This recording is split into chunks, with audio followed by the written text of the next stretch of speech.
नमस्कार, मैं GRS news के लिए गिरीश सिकरवार। आज के इस ब्लॉग में मैं बात करूंगा भारत जोड़ो न्याय यात्रा पार्ट 2 की। निश्चित तौर पर ये यात्रा देश के हिंसाग्रस्त राज्य जैसे कि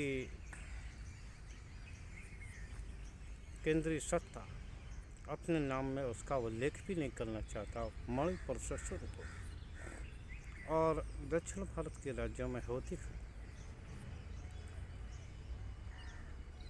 बिहार, बनारस के जरिए उत्तर प्रदेश में, अब की बार उत्तर प्रदेश में सबसे ज़्यादा समय। यहाँ ये एक प्रश्न उठता है कि चुनाव के इस महाकाल में, जबकि सभी दल अपनी अपनी चुनावी रणनीतियाँ बना रहे हैं, वहाँ कांग्रेस को इतनी बड़ी यात्रा करने की आखिर क्या जरूरत, वो भी जब कि कांग्रेस पर ही इंडिया गठबंधन का पूरा दारोमदार है। निश्चित तौर पर कांग्रेस को इस समय किसी भी तरह की यात्रा से बचना चाहिए।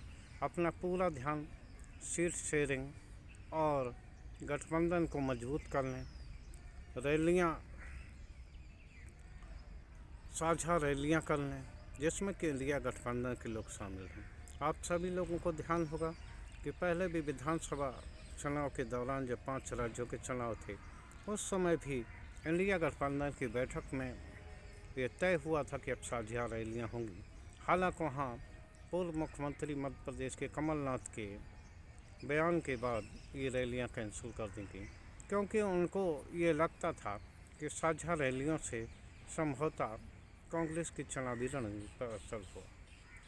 परिणाम विपरीत आए और इंडिया गठबंधन के लोगों ने कांग्रेस के नेताओं को आड़े हटा दिया। अभी भी जो यात्रा है, यात्रा को लेकर सवाल उठ रहे हैं। यात्रा को लेकर कांग्रेस ने कल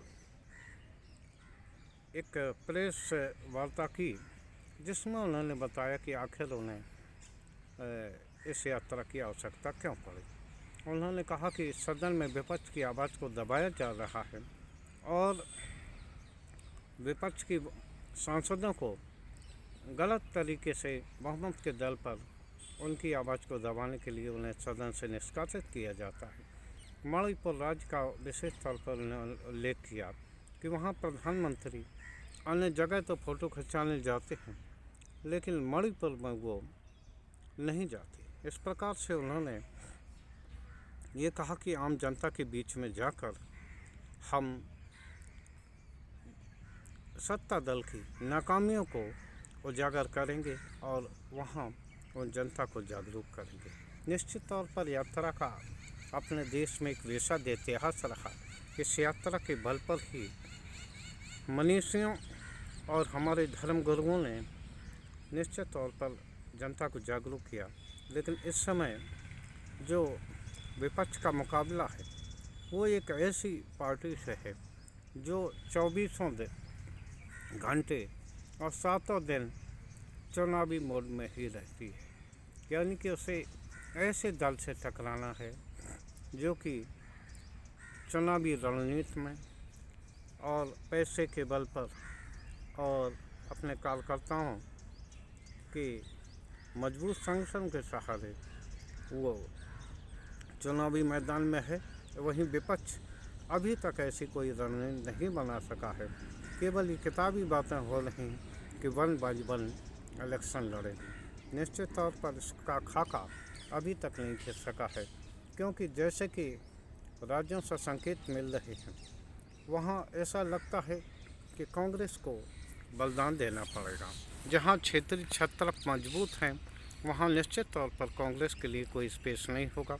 जैसे कि बिहार का एक आंकड़ा हमारे सूत्रों ने निकाला कि वहाँ राजद और जदयू 17 सीटों पर लड़ेंगे और 2 सीटें अपने लेफ्ट एलआई को दी जाएंगी, जबकि 4 लोकसभा सीटों पर कांग्रेस को देने पर विचार हो रहा है।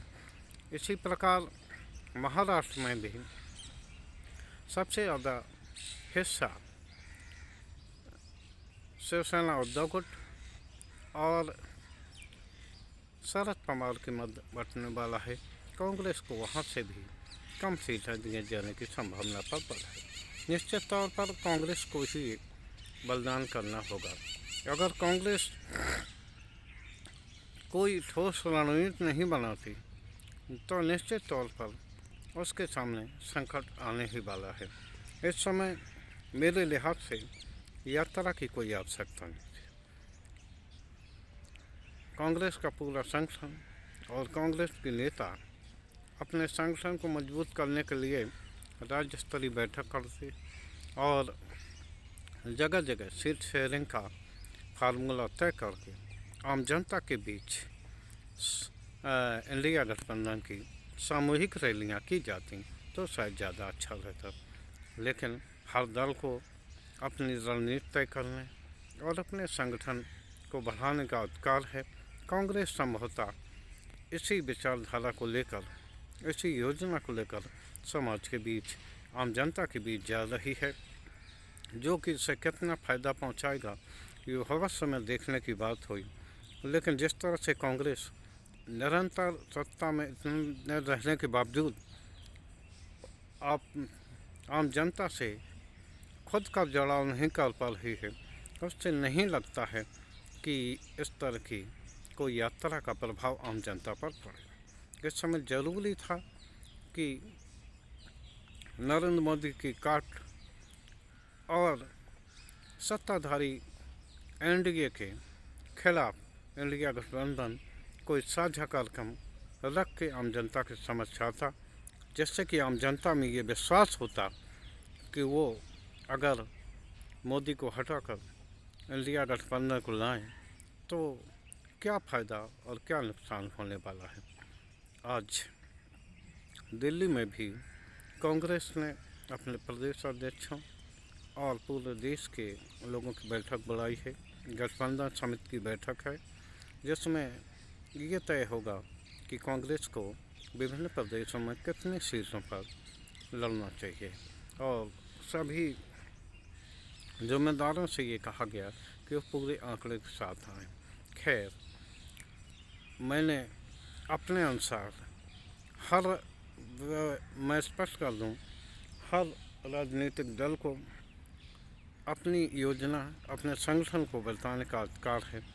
लेकिन जब बात वो धुली हो, कांग्रेस एक तरह से इंडिया गठबंधन की धुली है, तो कांग्रेस को समय नष्ट न करते हुए गठबंधन की मजबूती के लिए, साझा रैलियों के लिए और इस प्रकार आगे बढ़ना चाहिए जिससे कि आम जनता के समक्ष मौजूदा सत्ता का विकल्प पेश किया जा सके और आम जनता को ये भरोसा दिलाया जा सके कि अगर वो नरेंद्र मोदी को हटाते हैं तो उसके सामने किस गठबंधन की, किस योजना के तहत और किस तरह की सरकार आने वाली है। आज के ब्लॉग में इतना ही। फिर मैं स्पष्ट कर दूं कि इस समय इस भारत जोड़ो न्याय यात्रा की इतनी आवश्यकता नहीं थी जितनी आवश्यकता देश की जनता को ये भरोसा देने की है कि वो मौजूदा केंद्रीय सत्ता का विकल्प हो सकता है। आज के ब्लॉग में बस इतना ही। GRS न्यूज़ के लिए गिरीश सिकरवाल। जय हिंद, जय भारत।